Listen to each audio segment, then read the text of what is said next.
Hello, this is Molly Reamer with 30 Days of Goddess and Bridget's Grove with our Rituals of Returning mini divination video for you this week. I am making this video while still traveling, so we're at Dauphin Island, Alabama, and so my setup is a little awkward.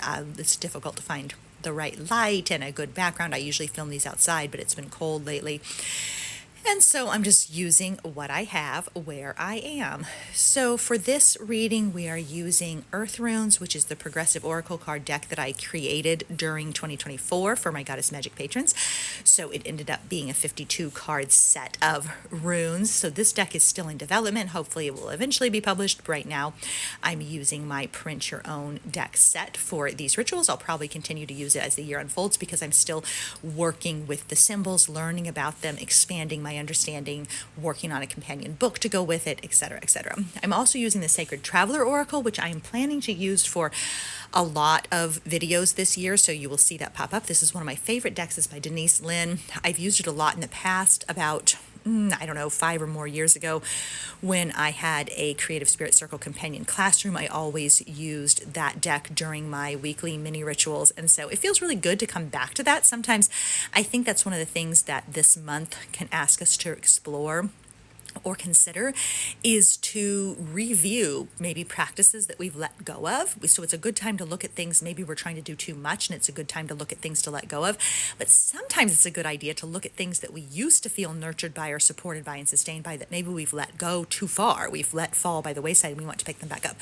So that's how I feel about this deck, wanting to pick it back up and re-explore it. So you'll see it pop up. I'm also using a card from Maya Toll's Wild Wisdom book, and this is another theme that you're going to see recur during this year's videos because I'm planning to work through this book or use this book during my weekly community practice lives with my Patreon community, and then also connect back into those cards during these ritual videos as well. The ritual videos are made available publicly to everybody. They go out with a newsletter and the weekly newsletter Rituals Returning, and they're public on YouTube, but patrons get additional questions and practices and ideas that go with the video that's posted on our Patreon, and they also this year are going to get companion cards and questions that go with these weekly rituals. So the weekly rituals are open to everybody, thanks to the patrons for making that possible, but then patrons do get a bonus level of exploration for the video.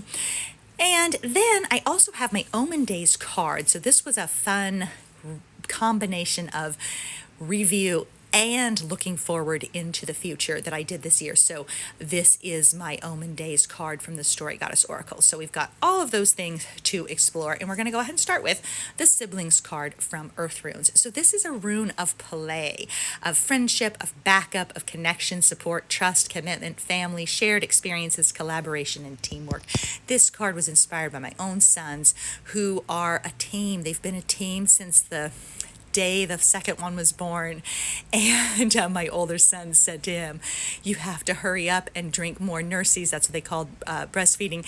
"You have to hurry up and drink more nursies so you'll grow big enough to play with me."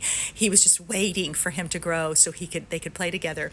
And that little son is by the time he was 6 months old, he would sit in the little bouncy chair and just laugh and laugh and laugh at Big Brother, who was 3. And they've just always been besties. They've always been best friends. They've always been in each other's team. They've always had each other's back. There's nothing like that. That brotherhood connection. I had a similar relationship with my own sister where you're just best friends, and there's something really, really special about having a built-in best friend, and I love that for them. They're 21 and 18 now, and they're still best friends, and so that's what this card is inspired by. It was originally almost called the Brothers, but I decided to call it the Siblings to make it more gender expansive, but it's based on my boys and their brother connection. So, rune of play. Are you allowing yourself space to play? Is there room in your life for joy? Is there room in your life for connection, for delight, for co-creation, for exploring things with each other in collaboration, in a shared experience, being on the same team? Do you feel like you're on the same team with other people, with your family, with your friends? Do you feel like you have a team? Do you feel like you're allowed to play? So those are some questions to consider from that one. Then we're going to go ahead and skip on over to the Sacred Traveler card, and we received Voyage of the Heart, with the message being Love flows through you and to you. And this one is interesting on a personal level because the message I really got about January from my own Omen Days practice was to recommit to love. So that's a possible affirmation for you. I recommit to love. Love flows through me and to me. Love flows to me and through me. And I feel like I just love the illustrations on these cards too. So we'll go ahead and check in with what the companion book has to say about this card and see what that adds to our exploration. But Voyage of the Heart. You are beloved. You are deeply loved and profoundly lovable. And you are a sacred vessel for love to flow through you.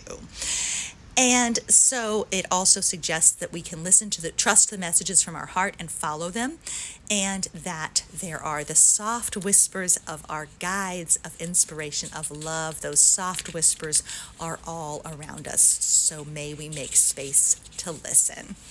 And then it says, the sacred traveler wants you to know joyous love flows through you and to you. You deserve love. There is nothing you need to do to receive it. Tenderness and devotion are finding their way to you. The traveler walks with a light heart on the path, knowing she is surrounded with love. Your capacity for receiving and giving love is expanding. Let your heart lead you forward. Let your heart lead you forward. And so that is a powerful reminder to consider. How are you letting your heart lead you forward? What happens when you recommit to love? And I think the really, really, really important thing to remember about core insights like that and core messages like that is that you forget sometimes. And I think sometimes we get discouraged when we're not our own best selves, when we're not our own perfect selves. And so as far as the recommitting to love, then when you act without compassion or you act without love or you're not trusting the whispers of your heart, then you can feel like you've failed and like you abandon the core insight. But the life practice is to return. You can come back to that core insight. You can return again. So recommitting to love, you can recommit to love every single day. You can forget and you can remember every single day. The invitation is there and open before you. And I think that's helpful to remember. Okay, so moving on to our Sacred Wisdom Oracle card. This one is the Womb. This is one of the cards of early winter, this vase here. And like I said, I'm exploring this book. Here's the book. I'm exploring this book in more depth with our Goddess Magic patrons during our weekly community practice lives, which take place every Monday. But I'd like to explore the companion oracle cards in these videos as well, which also go to patrons. So this is patron. And anyway, it's useful for us all. And I feel like this, so the core message here is to find space to grow, And I love this here because this also came up for me in my own Omen Days, recommit to love. But another thing that came up for me is allowing spaciousness, not filling life up all the way, but allowing some spaciousness. And so this is what Maya has to say. Deep in the silence of the womb, floating in the void of winter's waiting, is space for the magic of new beginnings. The womb is a container, a chalice. And the womb is defined not by what it contains, but its ability to contain, to hold space for new ideas and new life as they mature enough to be born into the world. I often talk at this time of year about seeds of possibility. Like this is when we gather those tender seeds of possibility and begin to nurture them in the dark, in the void, in the waiting place, in the resting place, in the cave. We let those seeds begin to take root, to begin to be nurtured. They're not emerging now. They're not bursting forth. They're not in bloom, but they're being nurtured in the dark and silent spaces of creation.